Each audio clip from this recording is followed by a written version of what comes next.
Más textos disponibles en Simba.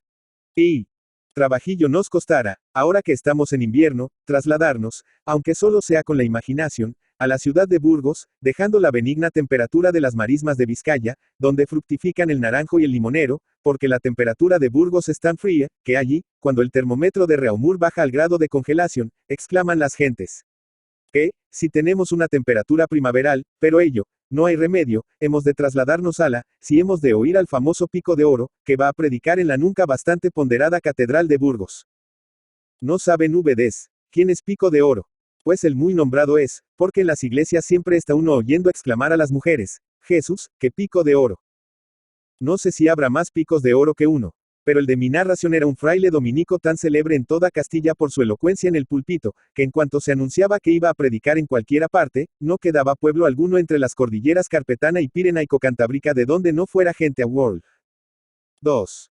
La buena, la religiosa, la caballeresca, la hidalga, la histórica, la monumental ciudad de Burgos estaba alborotada con la noticia de que el famoso Pico de Oro iba a predicar en su santa iglesia catedral, y con tal motivo por toda Castilla la Vieja acudían las gentes como en romería a la ilustre Caput Castellae, aunque, como de costumbre, hacia en Burgos un frío que ya.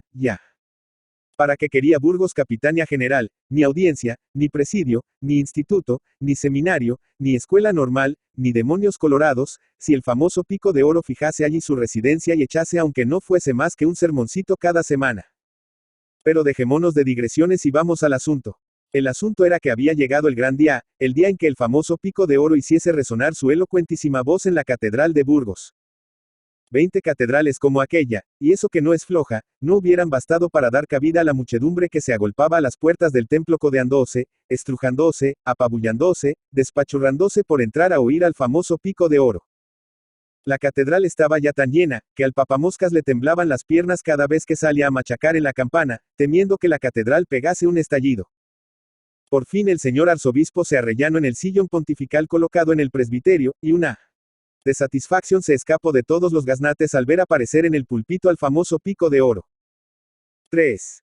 Como no es cosa de que yo vaya a encajar aquí entero el sermón del famoso Pico de Oro, me contentaré con dar a conocer sa resumen, que los afrancesados llamarían análisis. Después de anunciar en el exordio que se proponía con la ayuda de Dios encarecer las penas del infierno, para lo cual imploraba la gracia del Altísimo, el predicador entró en materia, y fue diciendo lo que en resumidas cuentas vamos a ver. Amados oyentes míos, los tormentos del infierno son tales que solo pueden concebir alguna idea de ellos los hombres de bien que se meten en pleitos, los pobres pundonorosos que se casan con ricas necias, los alcaldes de los pueblos divididos por las picaras elecciones, los que en España viven del cultivo de las letras y las bellas artes, los que están gobernados por gentes que han pasado la vida conspirando para coger la sartén del mango, y finalmente, los españoles. El auditorio, que todo él era español, se estremeció de espanto al oír esto, y el orador continuó. Ya veis, amados oyentes míos, que en Burgos hace un frío de 200.000 demonios. Pues el frío que aquí hace es tortas y pan pintado comparado con el que hace en el infierno. El señor arzobispo dio un respingo en su asiento, y el auditorio lanzó un grito de horror al oír que en el infierno hacía aún más frío que en Burgos. ¿Veis? Continuó el orador, los carambanos de hielo que cuelgan de los canalones de esta santa catedral. Pues en el infierno hasta en las alcobas hay colgaduras como esas. El señor arzobispo echaba al orador unas miradas que parecía querer tragársele vivo, y el público alzaba los ojos al cielo pidiendo al Señor misericordia. Sí, amados oyentes míos, continuó el famoso Pico de Oro, hacéis bien en pedir al Señor que os libre de los tormentos del infierno, porque en el infierno es tan horroroso el frío, que hasta cuando se asan los pájaros hay que llevar una fundita en las narices, porque si no se le hielan a uno. Al señor arzobispo un color se le iba y otro se le venía, y el público lloraba de terror y arrepentimiento, dándose en el pecho cada puñetazo que se le hundía. El famoso Pico de Oro continuaba. Para que no creáis que exagero al encarecer los tormentos del infierno, os diré que allí, hasta cuando a uno le sirven hirviendo el chocolate, para tomarle hay que romper con los nudillos de los dedos el hielo que le cubre.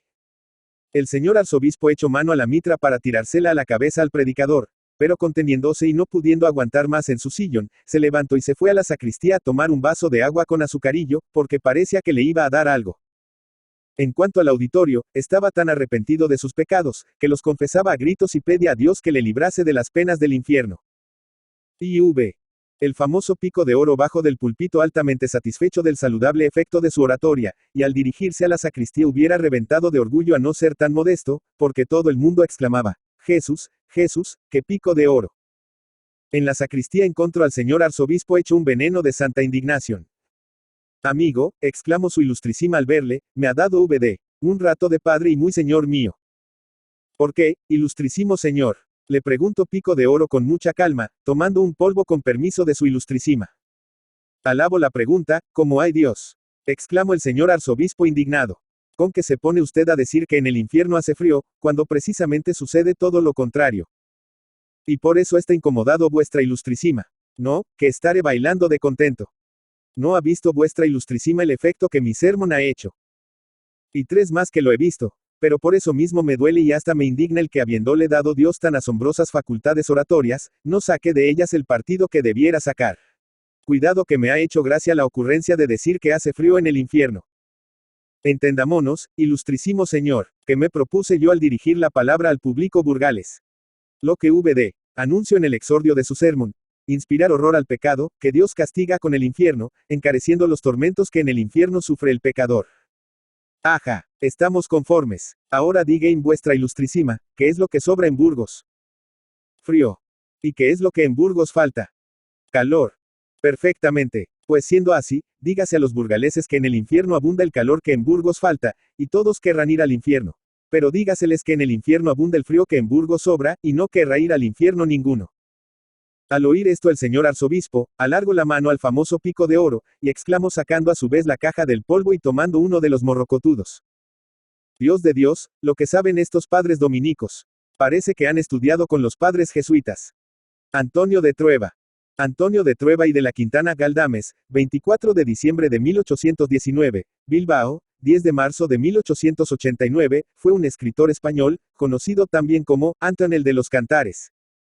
Nació en la localidad vizcaína de Galdames el 24 de diciembre de 1819 y su nombre completo era Antonio María de Trueba y de la Quintana. Hijo de campesinos muy pobres, su vocación literaria se despertó con los romances de ciego que le traía su padre cuando venía de visitar una feria.